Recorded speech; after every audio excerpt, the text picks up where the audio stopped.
L'agneau est souverain.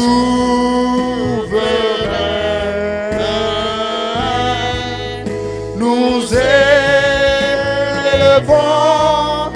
nos voix pour l'adorer. L'agneau est souverain. Oui, il est glorieux car il est glorieux.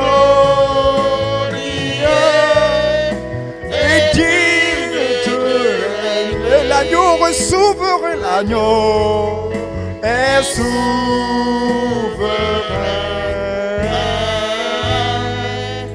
Nous élevons nos voix pour l'adorer. L'agneau est souverain. Oui, il est glorieux.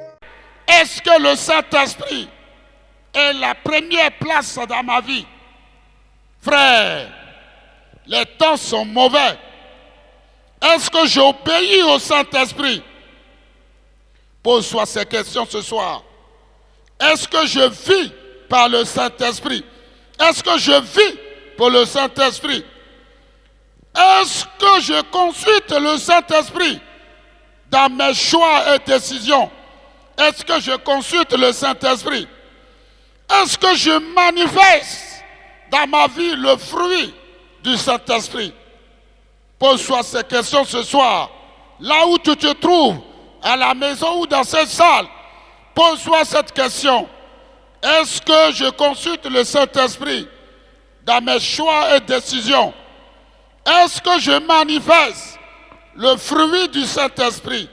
Frère, est-ce que le Saint-Esprit est la priorité des priorités dans ma vie? Est-ce que le Saint-Esprit est la priorité des priorités dans ma vie, frère? Pose-toi ces questions. Nous vivons, frères et sœurs, nous vivons beaucoup d'échecs et conséquents dans nos vies parce que le Saint-Esprit est relégué au second plan. C'est pour cette raison qu'il y a des calamités dans des familles, dans des nations. Parce que le Saint-Esprit est relégué au second plan. On met le Saint-Esprit à côté et nous prenons des décisions.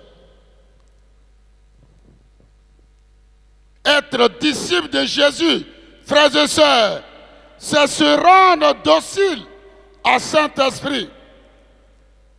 Je suis disciple, je suis servant de Dieu, je suis serviteur de Dieu, je suis un enfant de Dieu.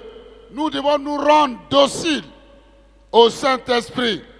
Frères, demeurer dans le Seigneur Jésus-Christ, c'est se laisser guider par le Saint-Esprit, car il est écrit nulle part dans la Bible que nous devons être conduits par nos émotions, envies charnelles, nos désirs ou notre chair.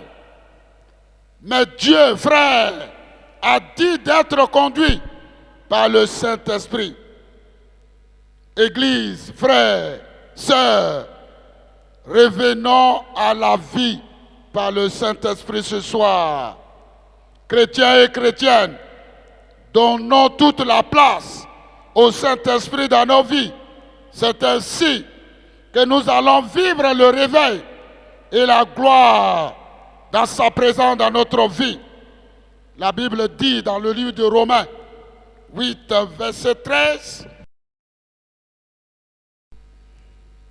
Si vous vivez selon la chair, si vous vivez selon la chair, vous mourrez. vous mourrez. Mais si par l'Esprit, Si par l'Esprit, vous faites mourir les actions du corps, vous faites mourir les actions du corps, vous vivrez. vous vivrez. Alléluia. Amen. La Bible dit ceci dans le livre de Romains, 8, verset 13. Si vous vivez selon la chair, vous allez mourir. Je vais faire mourir la chair. Si c'est la chair qui vous conduit, vous allez mourir. Ce n'est pas moi qui le dis. Vous allez mourir. Ce n'est pas moi qui le dis. C'est la Bible, c'est la Sainte Bible, la parole de vie. Si vous vivez selon la chair, vous mourrez. Tu vas mourir si tu vis selon la chair. C'est pour cette raison qu'il y a des morts en cascade dans certaines églises. Il y a des morts en cascade parce que les gens vivent selon la chair. Si vous vivez selon la chair, vous mourrez. Mais si par l'Esprit, vous faites mourir les actions du corps, vous vivrez. Cela veut dire en d'autres termes, si je consulte le Saint-Esprit dans ma vie, je vivrai. Si je vis selon le Saint-Esprit, si j'obéis au Saint-Esprit, je vivrai. Si j'écoute le Saint-Esprit, je vivrai. Si je marche selon le Saint-Esprit, je vivrai. Si je me laisse conduire par le Saint-Esprit, je vivrai. Si j'écoute également le Saint-Esprit, je vivrai.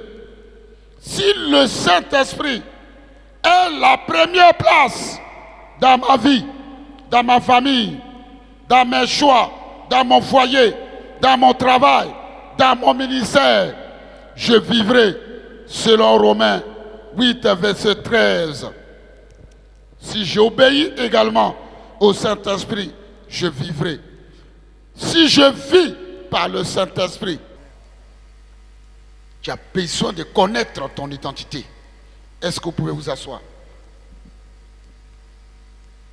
Dieu a créé l'homme. Avant que Dieu ne crée l'homme, il a d'abord créé la nature.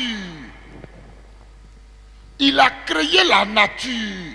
Il a créé tout ce dont l'homme avait besoin pour sa survie. Dieu a tout créé. Aujourd'hui,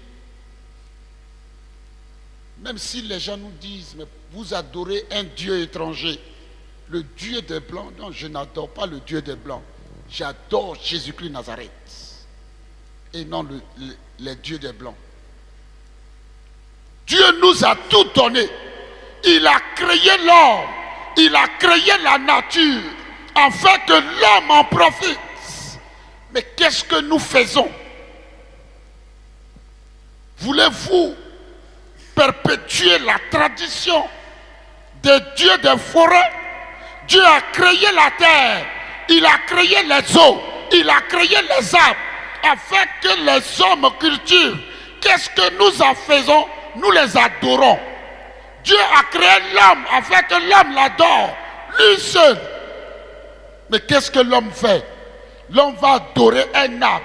Dieu a créé l'arbre afin que l'homme s'en serve pour faire cuire ses repas. Mais l'homme va se prosterner devant un arbre. Dieu a créé la rivière.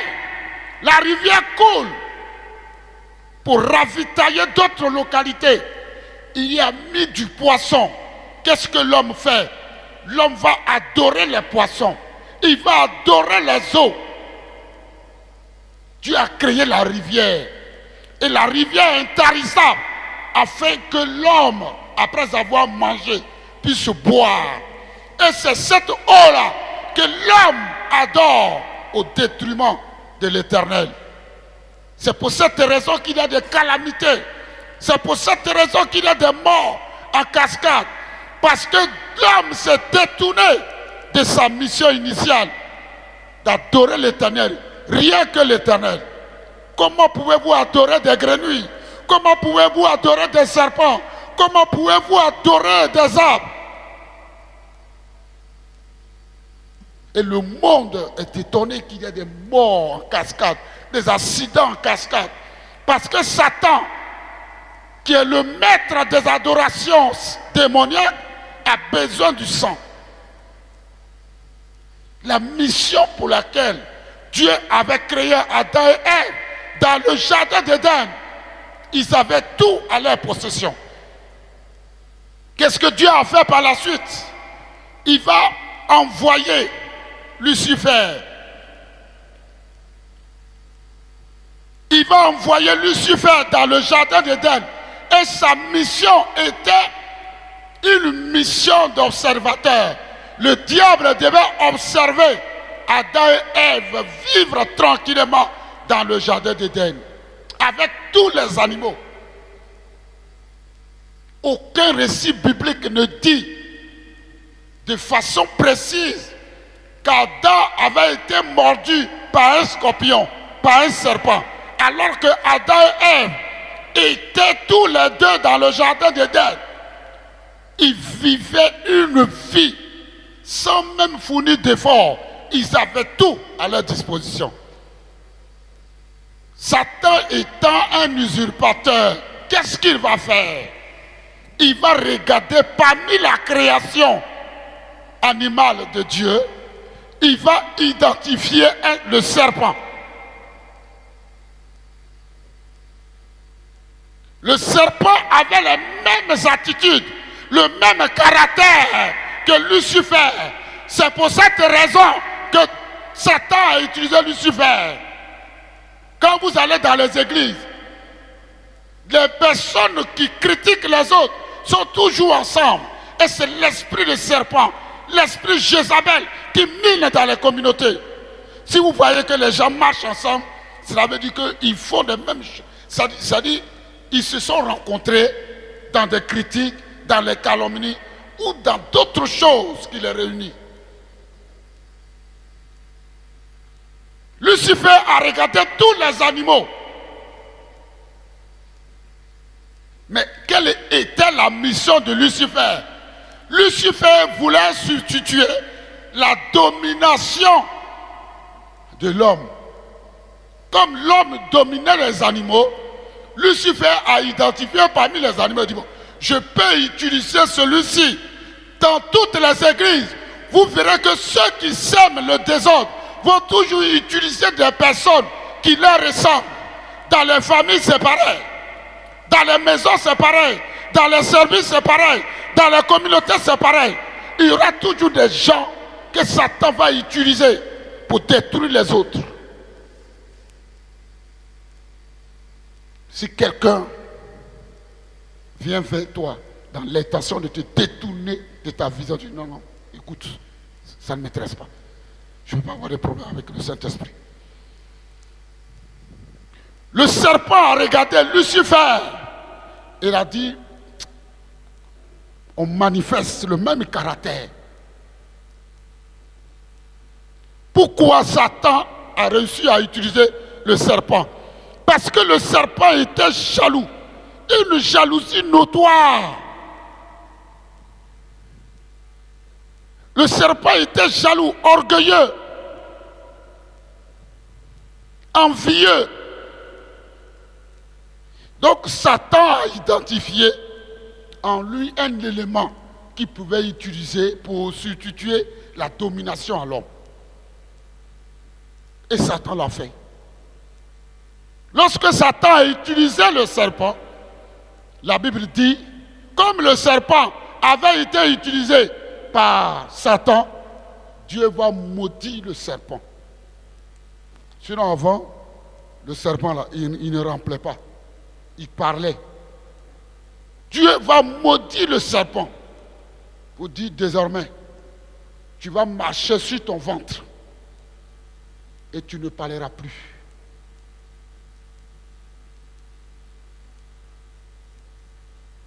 C'est pour cette raison que la Bible dit Est-ce que deux personnes marchent-ils ensemble sans être convenues?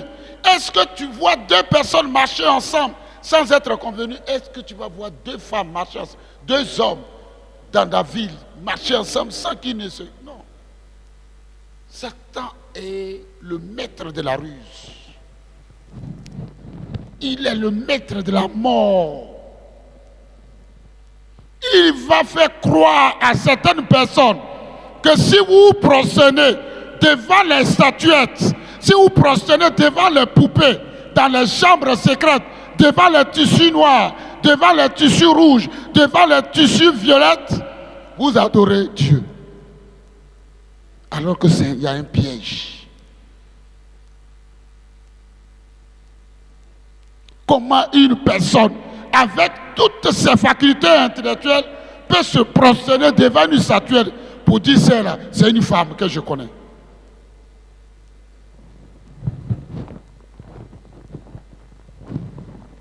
Satan a érigé des autels dans plusieurs communautés.